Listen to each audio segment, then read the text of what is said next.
Suis-je vraiment baptisé du Saint-Esprit? Comment savoir si l'on est vraiment baptisé du Saint-Esprit? Amis dans la foi, bonjour, c'est Nicole de l'association Rosée d'Espoir. J'espère que vous avez passé de très bonnes vacances. Quant à moi, ça s'est bien passé et je vous portais dans mon cœur. Amis dans la foi, suis-je vraiment baptisé du Saint-Esprit? C'est la question qu'on va se poser aujourd'hui. Nous sommes baptisés du Saint-Esprit quand nous commençons à être transformés à l'image du Christ par notre amour pour les autres, dans l'amour du prochain, dans la tolérance, par la paix que nous avons au fond de nous, quels que soient les problèmes et les tourments de cette vie. Dans la vie, chacun aura son lot de fardeaux, de souffrances, de pleurs. Mais ensemble, gardons l'unité du Saint-Esprit. Encourageons-nous les uns les autres. Soyons le bon samaritain pour l'autre. Laissons Dieu utiliser nos vies. Laissons Dieu faire de nous des vases communicants, des vases qui communiquent sa grâce, son amour, sa joie.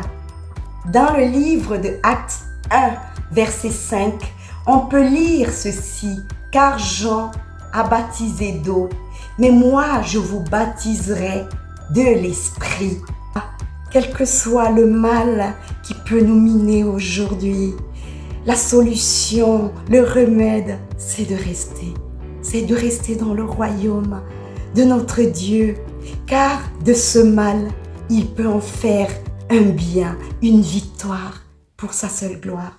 Ainsi, mes amis dans la foi, nous avons tous dans cette vie des choses qui nous empêchent de nous épanouir complètement.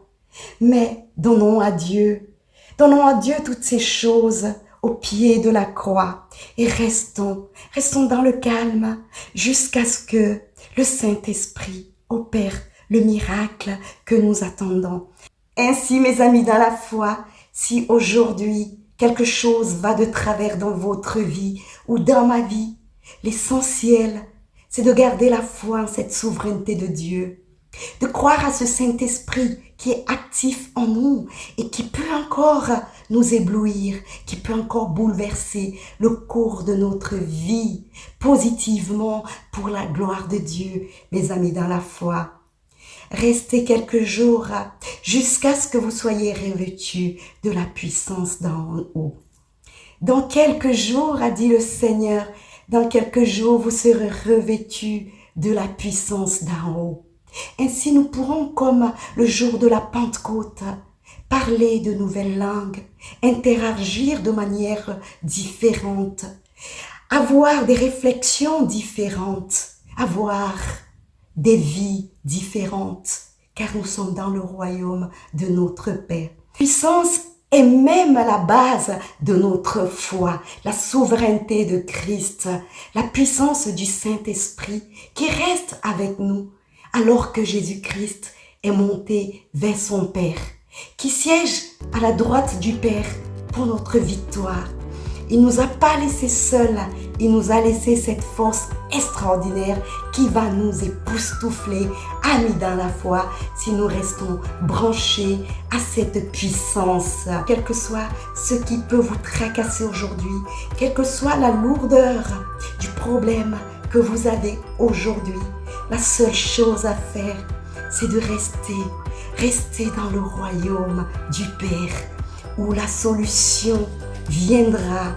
Restez toujours connectés à cette puissance immense afin d'être éblouis comme des véritables enfants de Dieu, éblouis par sa puissance dans nos vies, éblouis par ses réalisations, les réalisations du divin dans nos vies.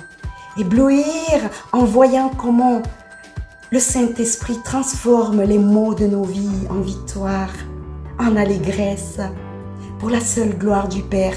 Nous verrons cela se réaliser dans nos vies et c'est ensemble que nous devons tenir cette foi à la souveraineté puissante de Dieu. Tout. Dans quelques jours, dit le Seigneur Jésus, vous serez revêtus de la puissance de mon Père. Cette puissance, amis dans la foi, elle est encore capable d'éblouir nos vies, d'époustoufler le cours de nos vies. Cette puissance du Saint-Esprit peut encore renverser ces montagnes qui nous empêchent d'admirer la gloire de Dieu. Ainsi chez vous, quel que soit ce que vous pouvez vivre, quelles que soient les difficultés du moment, restez connectés au Seigneur, à la source puissante de création. C'est la force divine à nous qui produira des fruits merveilleux dans nos vies pour la gloire de Dieu.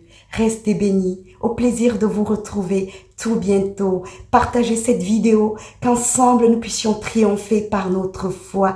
Et surtout, restez bénis dans le nom de Jésus-Christ. À bientôt.